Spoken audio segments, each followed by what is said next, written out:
Di abad 21 dunia mengalami bencana limbah yang menyebabkan sebahagian besar bumi tak bisa dihuni. Hanya tersisa dua wilayah yang bisa ditinggali manusia, yaitu wilayah United Federation of Britain atau Inggris, dan wilayah bernama The Colony yang kalau di Maps terletak di Australia.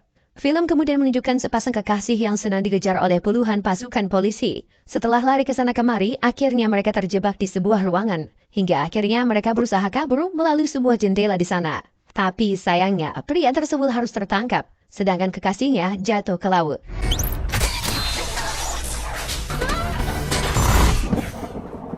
Dan ternyata itu semua cuma mimpi. Pria ini bernama Quaid dan sudah beberapa minggu belakangan dirinya selalu mengalami mimpi yang sama. Istrinya Lori sampai khawatir akan kondisi suaminya. By the way, sehari-hari Lori bekerja sebagai tim medis di Departemen Kepolisian. Pagi itu ia terlihat terburu-buru setelah terdengar kabar sebuah serangan teroris kembali terjadi di salah satu wilayah kota Britain. Serangan ini juga dipercaya oleh seorang mantan agen ternama yang berkhianat bernama Carl Hauser. Quaid sendiri pagi itu bersiap-siap untuk kerja, dan di tengah jalan sempat melihat sebuah iklan tentang program bernama Recall, di mana seseorang bisa ditanami memori sesuai kemauan mereka. Contohnya, kalau kalian ingin merasakan menjadi milioner dan sebagainya, program Recall bisa menanamkan memori itu di otak dan membuat kalian pernah benar-benar merasakannya. Singkat cerita, Quaid sebenarnya tinggal di wilayah koloni, tapi bekerja di Britain setiap harinya. Di masa depan, jarak puluhan ribu kilo itu dapat ditempuh dalam waktu sejam lebih dengan menggunakan sebuah transportasi seperti kereta yang langsung menembus inti bumi. Setiap hari juga selama 7 tahun, ia selalu berangkat di waktu yang sama dan ditemani oleh sahabatnya yang bernama Harry.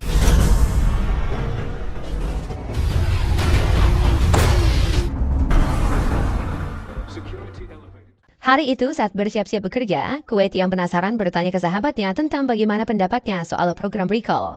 Namun, Harry langsung bilang kalau jangan sekali-sekali dirinya mencoba program itu karena bisa saja berakibat fatal ke otak penggunanya. Oh iya, sehari-hari Quaid bekerja sebagai salah satu buruh pabrik di mana robot polisi diproduksi. Di lain sisi ternyata percakapan mereka berdua tadi didengar oleh salah satu pegawai baru yang sedang dilatih oleh Quaid dalam bekerja. Orang ini bilang perkataan Harry terlalu berlebihan, karena dirinya sendiri sudah mencoba program Recall sebanyak 3 kali, dan menurutnya sangat menyenangkan. Tak lupa, ia memberikan kartu bisnis dari toko di mana ia mencoba hal tersebut. Best memories I have. Whole lot better than this shit.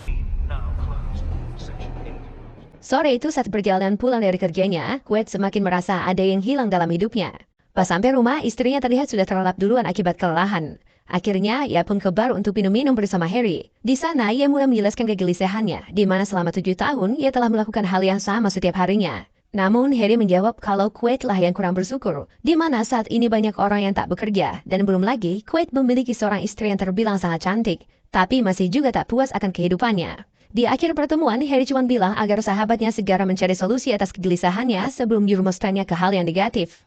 Malam itu Quaid pun memutuskan untuk mencoba program Recall yang lokasinya terletak di antara tempat hiburan malam. Di sana, ia menemui seseorang bernama Mac selaku pemilik tempat tersebut. Sebenarnya Quaid masih ragu untuk mencoba program Recall, namun Mac menjelaskan kalau program ini sangat aman dan ia bisa memilih apa saja ingatan yang mau ditanamkan ke otaknya. Contohnya seperti jadi petinju kelas dunia ataupun agen rahasia. Mendengar soal memori agen rahasia, Quaid langsung tertarik dan langsung bersiap mencobanya. Sebelum memulai program, Mac cuma memperingatkan peraturan dari program Recall, di mana mereka tak bisa menanamkan memori baru terkait satu hal yang sudah mereka lakukan secara real di dunia nyata. Contohnya, Quaid ingin ditanamkan memori menjadi agen rahasia. Artinya, ia tak boleh memiliki pekerjaan itu di dunia nyata. Dan akhirnya, program pun dimulai. Tapi tiba-tiba mesin tersebut mengalami malfungsi, yang berarti Quaid dahulu memang seorang agen rahasia. Dan Mac langsung ketakutan karena ia pikir seorang agen rahasia berada di tokonya berarti ada yang tak beres. Di saat yang bersamaan tim SWAT bersenjatakan lengkap langsung masuk dan membunuh Mac beserta karyawannya. Quaid sendiri semakin kebingungan. Entah apa kesalahannya dan akhirnya di tengah kepanikan, tiba-tiba tubuhnya mengeluarkan refleks yang luar biasa. Nobody. Hands on your head! No!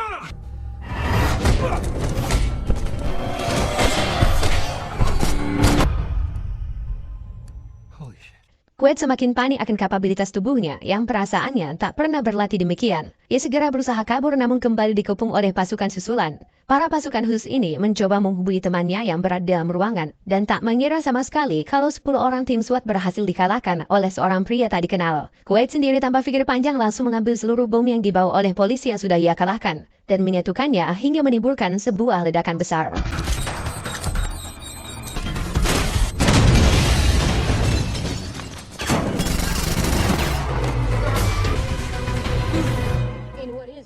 Quaid pun langsung kabur untuk kembali ke rumah. Terlihat berita mengenai ledakan tadi sudah tersebar kemana-mana.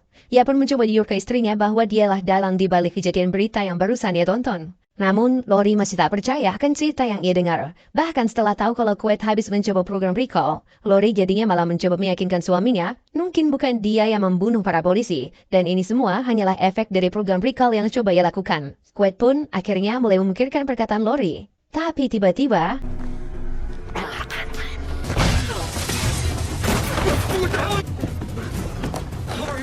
entah apa yang terjadi, Lori terlihat sangat terlatih dalam bertarung dan bahkan memiliki sebuah senjata di tasnya yang ia gunakan untuk mencoba membunuh Quaid. Seakan-akan dia orang yang berbeda. Tell me what is going on. Disinilah kebenaran terungkap, di mana Lori membeberkan situasi yang sebenarnya di mana dirinya hanyalah seorang agen pemerintah yang ditugaskan 7 minggu lalu untuk berpura-pura sebagai istrinya. Memori yang saat ini Quaid ingat merupakan memori buatan, atau bisa dibilang kebohongan semata. Namun walaupun ditugaskan sebagai istri Quaid, Lori sendiri tak tahu siapa Quaid sebenarnya di masa lalu. Tapi dari kemampuannya, bisa dispekulasi kalau ia adalah mantan agen khusus yang sangat berbahaya dan disembunyikan oleh pemerintah. Taken to hide you from the resistance. You must be fairly important. Try to kill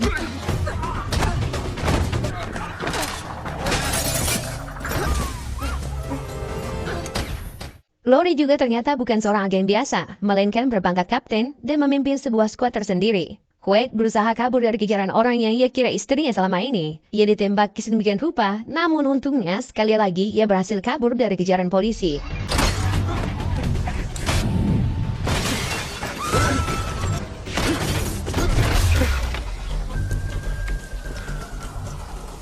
Tak lama kemudian, tiba-tiba sebuah telepon masuk. Namun, telepon yang ia gunakan bukan sembarangan, melainkan sebuah alat yang dipasangkan di tangannya. Quaid sendiri tak sadar dirinya memiliki teknologi tersebut sampai telepon tersebut masuk. Seseorang bernama Hammond menelponnya dan mengabari bahwa ia sahabatnya di masa lalu, waktu ia masih bekerja sebagai agen pemerintah. Tanpa basa-basi, Hammond bilang kalau dahulu Quaid menyuruhnya memberitahu pesan ini jika ingatannya kembali muncul, di mana ia memintanya untuk mencari sebuah kunci. Tapi tak jelas kunci apa yang temannya maksud sampai akhirnya di akhir telepon tertera sebuah nomor brankas di sebuah bank.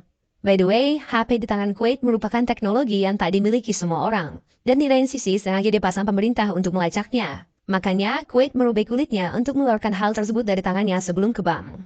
Dan benar saja, tak lama kemudian beberapa polisi berhasil menemukan HP yang ia buang dari tangannya. Di sana Lori terlihat sangat kesal. Tak lama kemudian ia menerima telepon dari pimpinannya yang tak lain adalah Presiden wilayah Britain bernama Cohagen. Quaid ternyata benar-benar sebuah aset yang dijaga oleh pemerintah, hingga Presiden langsung turun tangan. Bahkan Lori sangat ketakutan pas diberitahu siapa sebenarnya Quaid di masa lalu. Di akhir percakapan, ia memerintahkan agar Lori menangkap Quaid dan jangan sampai membunuhnya. If you see him, you shoot to kill. Is that You're going to tell me everything that man said to you, starting. Kembali ke Quaid yang berhasil ke bank di mana ia menyimpan kotak rahasianya di masa lalu. Setelah pengecekan rutina, akhirnya ia dibawa ke ruangan khusus. Di dalam kotak tersebut tersimpan beberapa identitas rahasia, sebuah kalung, serta beberapa gepok uang. Serta yang paling aneh, sebuah benda kecil berwarna hitam yang seperti gantungan kunci. Dan yang paling penting, di deposit box itu juga tersimpan sebuah rekamannya di masa lalu, di mana terlihat saat ia baru saja selesai operasi wajah. Quaid memberitahu semua memorinya yang sekarang adalah sebuah kebohongan, dan untuk mengetahui siapa jati dirinya di masa lalu, Quaid harus ke alamat rumahnya dahulu. By the way, nama asli dari Quaid adalah Carl Hauser. Get to my apartment. Get to my apartment. 549. You found the key, and you know what to do with it. Akhirnya dari sana Quaid yang mulai sekarang kita sebut sebagai Hauser, mulai mencari masa lalunya dengan menuju ke rumah lamanya. Namun di tengah jalan pas pemeriksaan imigrasi, alat penyamar yang ia pakai tiba-tiba rusak dan memicu puluhan pasukan muncul untuk menangkapnya.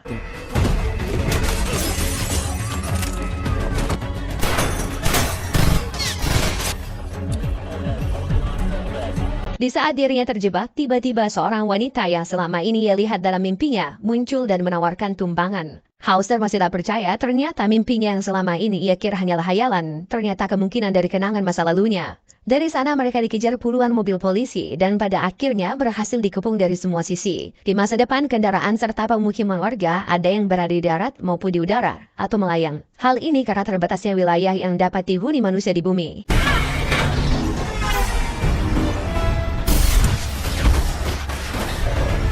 Establish a barricade in zone 2-1.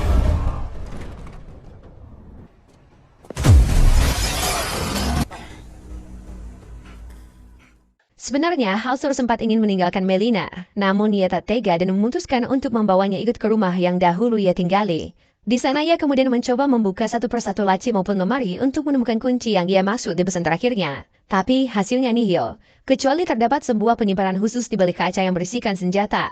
Karena merasa putus asa, Hauser kemudian duduk di meja piano dan tanpa ia sadari, ternyata jari-jarinya masih mengingat 1-2 nada yang biasa ia mainkan.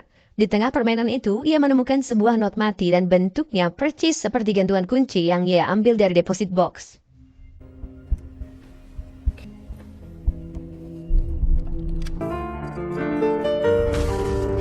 Worst case scenario. I'm sure it does. Hologram ini menampilkan wajah Hauser di masa lalu dan berisikan program yang mampu menjawab pertanyaan yang ia ingin ketahui, terutama terkait masa lalunya. Dari sini kita mulai dijelaskan kalau Hauser dulunya adalah agen pemerintah yang paling berbahaya. Ia kemudian diutus untuk membunuh pimpinan pasukan pemberontak di wilayah koloni bernama Matthias. Tapi di pertengahan jalan, ia bertemu Melina dan membuatnya sadar kalau selama ini pemerintah Britain lah yang diam-diam membantai masyarakat koloni demi mengambil alih wilayahnya. Mereka kemudian membuat serangan teroris palsu demi justifikasi agar produksi robot militer ditingkatkan yang ujung-ujungnya akan presiden gunakan untuk membantai masyarakat koloni ke depannya. Nah, di otak Hauser sendiri ternyata terdapat sebuah black box yang berisikan sebuah kode yang mampu mematikan seluruh sistem robot militer Britain. Makanya, sekarang ia harus mencari cara agar kode tersebut dapat digunakan Matthias untuk menghentikan perang yang akan terjadi ke depannya. Semua informasi ini benar-benar membuat Hauser kebingungan. Ia masih tak percaya bahwa dirinya adalah seorang mantan agen yang mendukung pemberontak. Untung saja Melina mampu membuatnya tenang dengan menjelaskan masa lalunya. Terlebih lagi, Melina mampu menjelaskan asal-usul bekas luka di tangan Hauser, yang ternyata mirip dengan yang ia miliki. I got it at work. Tore through your hand and mine. Sayangnya mereka tak punya banyak waktu karena gedung tersebut ternyata telah dikepung oleh ratusan polisi. Tapi yang paling aneh, tiba-tiba Harry muncul dan menjelaskan kalau ini semua hanyalah ilusi. Harry bilang kalau semua yang barusan terjadi ini bukanlah kenyataan, dan saat ini Hauser masih berada di atas kursi ketika program recall ditanamkan ke otaknya. Untuk meyakinkannya, Lori bahkan muncul di luar gedung dan terlihat sedang khawatir dengan keadaan Hauser yang dikepung oleh polisi. Bisa dibilang, strategi ini cukup cerdas dan membuat Hauser makin kebingungan, mana yang ilusi dan kenyataan. Ditambah lagi, Harry berhasil merebut senjata Melina tapi mengembalikannya untuk membuktikan kalau ia bukanlah musuh. Ia kemudian membujuknya untuk membunuh Melina agar bisa keluar dari ilusi ini. You have to shoot her, Doug. Shoot her! Kill her, damn it!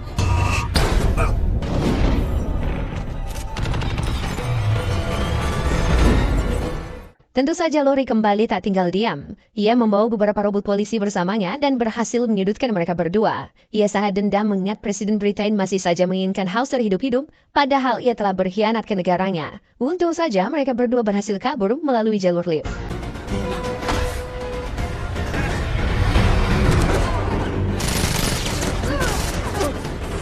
By the way, model lift di masa depan sangat berbeda. Ia menghubungkan pemukiman yang berada di langit dan darat. Singkat cerita, pada akhirnya, Lori berhasil menyusul mereka berdua dan terjadilah adegan pertarungan sengit di ruang sempit tersebut.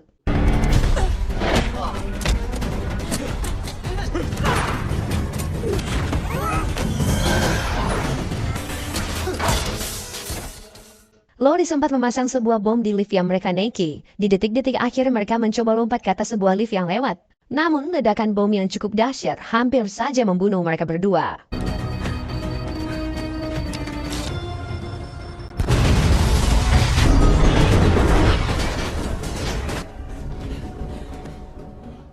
Berhasil kabur dari sana, Melina kemudian memimpin pelarian ke sebuah stasiun kereta bawah tanah. Di sana terlihat beberapa pasukan pemberontak selalu siap menjaga kereta tersebut. Ternyata selama ini mengapa pimpinan pasukan pemberontak tak bisa ditemukan oleh pemerintah? Karena markas mereka berada di luar wilayah yang aman untuk ditinggali manusia. Makanya kereta yang mereka naiki ini memiliki sistem oksigen sendiri, termasuk markas dari Matthias berada.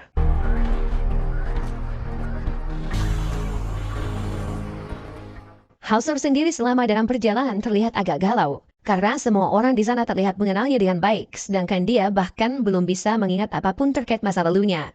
Hal inilah juga yang sempat ia minta ketika bertemu dengan sang pimpinan pasukan pemberontak alias Matthias. Di sana ia meminta agar ingatannya dikembalikan. Namun Matthias memberitahu bahwa ingatan di masa lalu itu tak penting lagi. Untuk mencari tahu siapa dirinya, Hauser bisa melihat dari masa kini. Singkat cerita, mereka pun memulai mencoba membuka black box yang ada di otak Hauser yang harusnya memiliki kode rahasia untuk menghentikan robot militer.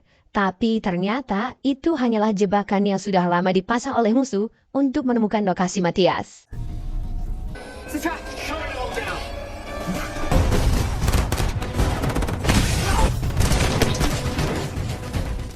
Alhasil mereka semua pun dikepung dan kali ini sang Presiden Britain, Cohagen, akhirnya muncul secara langsung. Ia mengatakan bahwa telah merencanakan ini jauh-jauh hari, di mana ia membuat Hauser percaya black box di otaknya berisikan kode rahasia yang ternyata hanyalah sebuah jebakan. Tanpa basa-basi ia juga langsung membunuh Matthias yang ternyata ayah kandung dari Melina.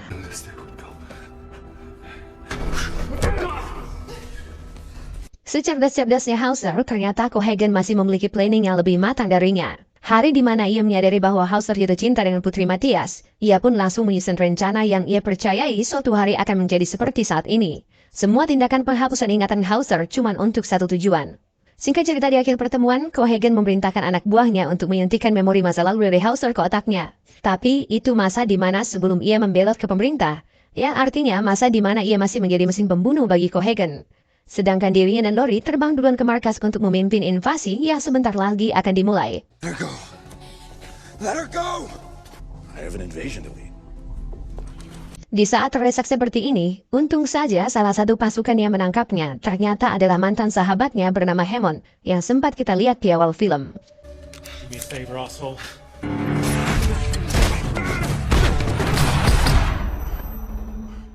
Sayangnya dalam proses Piala Mata itu, Hammond terkena tembakan dan tewas di tempat. Di lain sisi, kita diperlihatkan ribuan robot militer dari Cohagen bersiap-siap untuk menginvasi ke wilayah koloni menggunakan kereta yang melalui inti bumi. Hauser berhasil menyusul menggunakan pesawat polisi yang tersisa di lokasi. Sebelum keluar dari pesawat, ia mengambil beberapa bom untuk ia gunakan ke depannya.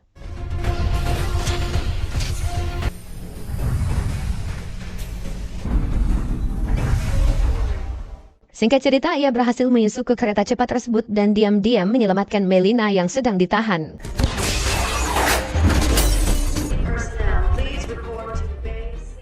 Dari sana mereka berdua berusaha kabur, namun sekali lagi kembali berhasil diserbu oleh musuh yang lewat. Cohagen sendiri yang mendengar kalau Hauser berhasil menyusup, akhirnya mengutus Lori untuk langsung membunuhnya. Tapi untung saja, tak lama kemudian kereta yang mereka naiki melewati inti bumi yang membuat gravitasi menjadi zero. Dan disitulah kesempatan mereka berdua untuk kabur.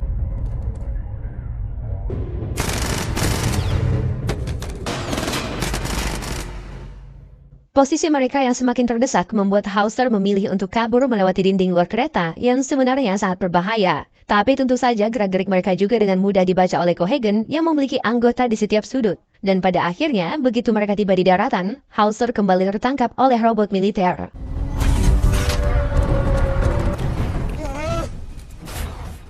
Diam-diam Melina berhasil kabur duluan dan langsung mencari cara untuk menyelamatkannya. Sekali lagi Cohagen muncul dan kali ini ia sudah tak ingin memanfaatkan Hauser dan memutuskan untuk membunuhnya di tempat. Tapi tepat sebelum itu terjadi, Melina berhasil mencuri sebuah pesawat militer untuk menyelamatkannya.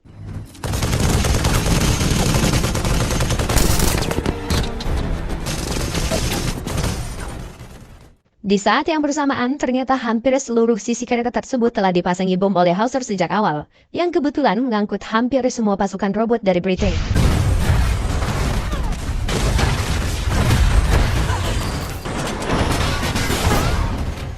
Pada akhirnya, Cohagen berhasil ia kalahkan melalui pertarungan hand combat, di mana ia mati terkena tusukan pisaunya sendiri. Akibat kerusakan parah, kereta super canggih itu pun jatuh kembali ke inti bumi dan meledak yang membuat seisi kota terperangkap.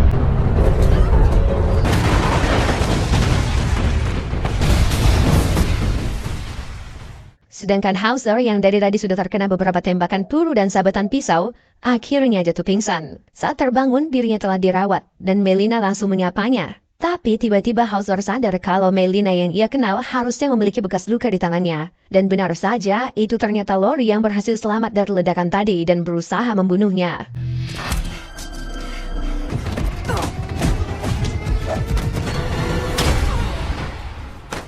Ternyata kematian Cohagen menjadi impian dari para penduduk koloni, sedangkan Hauser bersama kekasihnya kembali bersama. Dan dengan begitu, film pun tamat. Terima kasih telah menonton, sampai jumpa di film selanjutnya, jangan lupa komen, like, dan subscribe.